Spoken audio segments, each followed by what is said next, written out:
প্রিয় শিক্ষার্থীবৃন্দরা আসসালামু আলাইকুম। আজকে হচ্ছে আমাদের জাভাস্ক্রিপ্ট পার্ট 18। সো আজকের ক্লাসে আমরা যেটা শিখবো সেটা হচ্ছে আমরা ভেরিয়েবলের মাধ্যমে হচ্ছে ইন্টিজার টাইপের ভ্যালু আর হচ্ছে নিউমেরিক ভ্যালু নিয়ে কাজ করব। সো এগুলো নিয়ে হচ্ছে যোগের কিছু কাজ করব, তারপর হচ্ছে ইন্টিজার টাইপের ভ্যালু নিয়ে হচ্ছে এগুলোও কিভাবে হচ্ছে একটার সাথে একটা অ্যাটাচ করতে হয় সেগুলো হচ্ছে আমরা বিস্তারিতভাবে দেখব। সো আমি ফার্স্ট হচ্ছে ব্রাউজারটা আমার ওপেন করা আছে, আর এগুলো হচ্ছে আমাদের আগের ক্লাসের। সো আমি হচ্ছে আবার নতুন করে একটু করে HTML ক্লোন 5। ওকে, সো জাস্ট আমি এখানে একটা স্ক্রিপ্ট ট্যাগ নেব। ওকে, এটার ভিতরে হচ্ছে আমি নেব হচ্ছে সোর্সটা নেব হচ্ছে আমার ফাইলটাকে লিংক আপ করার জন্য। ওকে, সো এতটুকু আমরা সবাই পারি। সো আমি জাস্ট এখানে একটু চেক করব।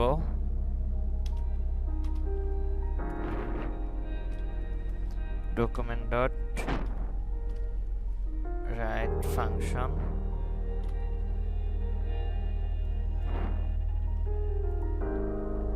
ওকে, সো আমার হচ্ছে এটা কমপ্লিট। সো কাজ করতেছে। সো আমার এখন হচ্ছে ভেরিয়েবল নিয়ে কাজ করব আমরা। আমি এটাকে কমেন্ট আউট করে দেই। এখানে ফার্স্ট হচ্ছে একটা ভেরিয়েবলকে নিব। ভেরিয়েবলের কাজ হচ্ছে আমাদের ডাটাকে স্টোর করা। এটা হচ্ছে আমরা জানি, আগের ক্লাসে হচ্ছে আমরা এটা শিখছিলাম অলরেডি।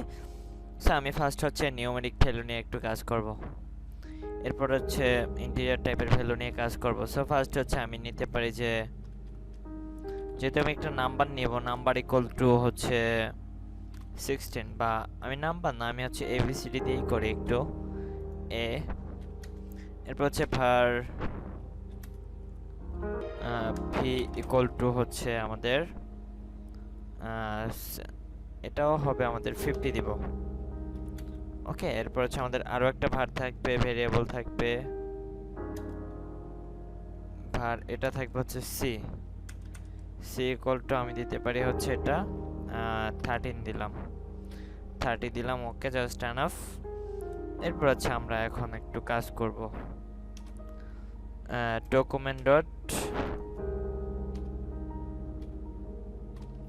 document dot write, আমরা এইগুলোকে প্রিন্ট করার জন্য আমরা কি করব, এক একটা ভেরিয়েবলকে ধরব। আমি ফার্স্ট হচ্ছে এ ভেরিয়েবলটাকে ধরব এ।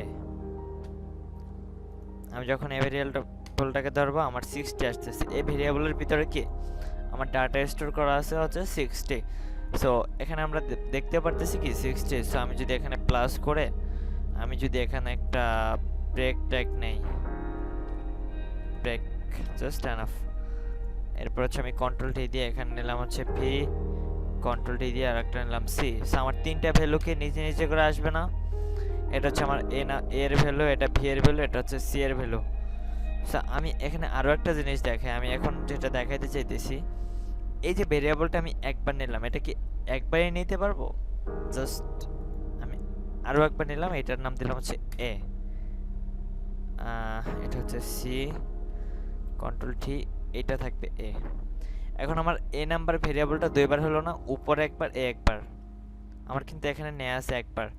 সো আমি এটাই বুঝতে চাইতেছি যে আমি একবার যখন ডাটা স্টোর করব তখন হচ্ছে এটা আপনি বারবার আপনার যতবার ইচ্ছে আপনি ওই ডাটাটাকে বিভিন্ন জায়গায় বিভিন্ন ক্ষেত্রে এটাকে ইউজ করতে পারবেন, ওই সেম ডাটাটাকে। শুধু কি ওই ডাটার ভেরিয়েবলের যে নেমটা আছে ওই নেমটাকে ধরাই দিবেন, তাহলেই হবে। সো একটা ডাটাকে আমরা অনেকবার ইউজ করতে পারবো। এই জন্যই মূলত হচ্ছে এই ডাটা স্টোরগুলো করা হয়, যে একটা কাজ আপনি যখন দেখলেন যে আপনার এই সেম জিনিসটা অনেকবার প্রয়োজন হইতেছে, আপনি শর্টকাট একটা ভেরিয়েবল এক জায়গায় ডাটাটাকে স্টোর করে রাখলেন, বাট সেখানে কি বারবার করে বসিয়ে দিলেন, আপনার কাজ ওটো হয়ে গেল। খুব ইজি না কাজটা, কিন্তু আপনি যদি এরকম আলাদা আলাদা করে এরকম লেখেন বারবার করে, সেক্ষেত্রে দেখা যাবে যে আপনার অনেক একটা টাইম চলে যাচ্ছে। সো আপনি যেহেতু একজন ডেভেলপার, সো সেক্ষেত্রে হচ্ছে সব সময় চেষ্টা করবেন যে ভেরিয়েবল বা ডাটা স্টোর করে মানে এইভাবে যদি করি সেক্ষেত্রে হচ্ছে আমাদের কাজের গতিটা আরও অনেকটা ফাস্ট হয়। সো আশা করি হচ্ছে এটা বুঝলাম। এখন হচ্ছে আমরা এটাকে একটু কমেন্ট আউট করে রাখি, আমি এখান থেকে একটা নিয়ে নেই। ওকে, আমি জাস্ট এটাকে ছেড়ে দিলাম। ওকে, সো আমি এখন আবারও ভেরিয়েবলটাকে ধরবো। var আমি হচ্ছে name name name 1 equal to আমার ডবল কোটেশনের ভিতরে লিখবো বা হচ্ছে সিঙ্গেল কোটেশনের ভিতরে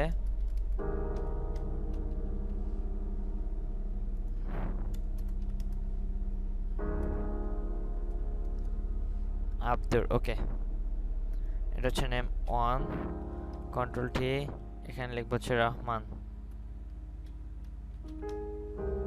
কন্ট্রোল টি, এখানে লিখবো হচ্ছে ঈশা, ISHA, এখানে হচ্ছে 1, এটা দেব হচ্ছে 2, এটা দেব হচ্ছে 3। ওকে, এইটা বোঝানোর আগে আমি এখানে আরেকটা জিনিস একটু বোঝাবো, ক্লিয়ার করব। আমি এখান থেকে একটার কমেন্ট আউট একটু ছেড়ে দিলাম। ছেড়ে দেওয়ার পরে আমি এগুলোকেও কমেন্ট আউটটা একটু ছেড়ে দেই। সো আমার এখানে শো করতেছে কত, শুধু 60। সো আমি এখন চাইতেছি তিনটা ভ্যালুকে একসাথে যোগ করব।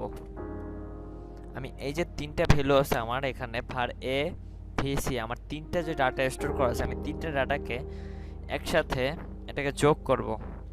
সো আমার যোগ করার জন্য আমার যে কাজটা করতে হবে সেটা হচ্ছে আমার এখানে var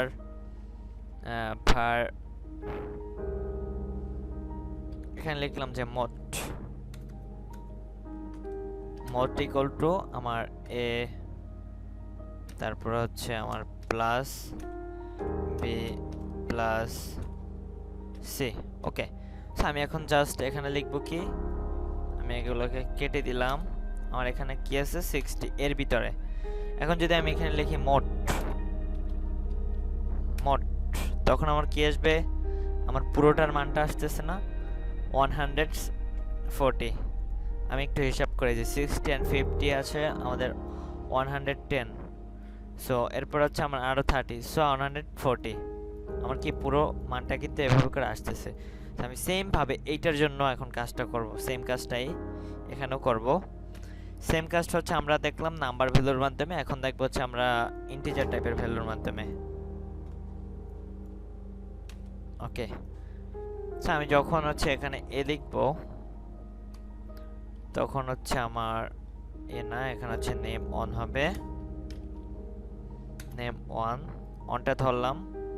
তখন হচ্ছে আমার আব্দুরটা আসলো, কন্ট্রোল টি দিয়ে আমি লিখলাম 2, এরপরে আসলো কি রহমান, ঠিক আছে। এরপরে যখন আমি এখানে কন্ট্রোল টি দিলাম, 3 দিলাম, তখন আমার কি আসলো, এখানে ঈশা কথাটা চলে আসলো। ওকে, সো এখন আমার যে কাজটা করবো, আমরা যদি এই ব্রেকগুলোকে কেটে দেই, আমি একটু ব্রেকগুলোকে মুছে দেই,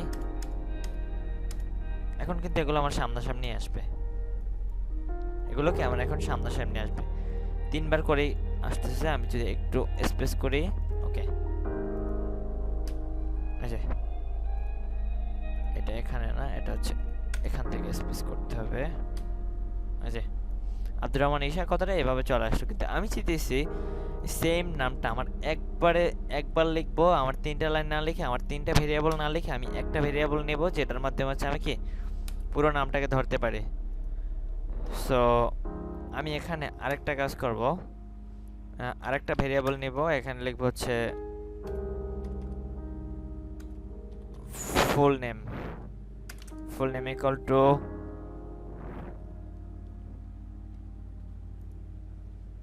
এখানে পেস্ট করলাম, এরপর হচ্ছে প্লাস সেকেন্ড রাউন্ড, তারপর হচ্ছে আচ্ছা এখানে একটা প্লাস দিতে হবে। ওকে, এটা হচ্ছে আমাদের 3 নাম্বার লাইন। ওকে, সো আমি এখন যে কাজটা করব, এই ভেরিয়েবলটার ভিতরে কি ধরবো, শুধু ফুল নেমটা ধরবো, আমার পুরো আব্দুর রহমান কথাটা এভাবে চলে আসবে। আমি এটাকে একটু কমেন্ট আউট করি। ওকে, আব্দুর রহমান ঈশা 2 বার আসলো কেন, আচ্ছা আমার এখানে আরেকবার করা আছে। ওকে, সো এইভাবে করো কি আমার ডাটাটাকে, আমরা কিন্তু এখানে কোনো স্পেস দিতে হয় না এক্সট্রা করে, এগুলো কিন্তু ও ডাটা স্টোর করার সময় এগুলো হচ্ছে আলাদা আলাদা স্পেস করে নিয়ে নিছে অলরেডি। সো আশা করি হচ্ছে আমরা নিউমেরিক ভ্যালু আর হচ্ছে আমাদের ইন্টিজার টাইপের ভ্যালুর মানে কিভাবে এগুলো নিয়ে কাজ করতে হয় এগুলো হচ্ছে আমরা খুব ভালোভাবে বুঝতে পারলাম। সো পরবর্তী টিউটোরিয়াল হচ্ছে এর থেকে আরও ভালো কিছু শেখার চেষ্টা করবো। সো আজকের ক্লাস হচ্ছে আমাদের এই পর্যন্তই থাকবে।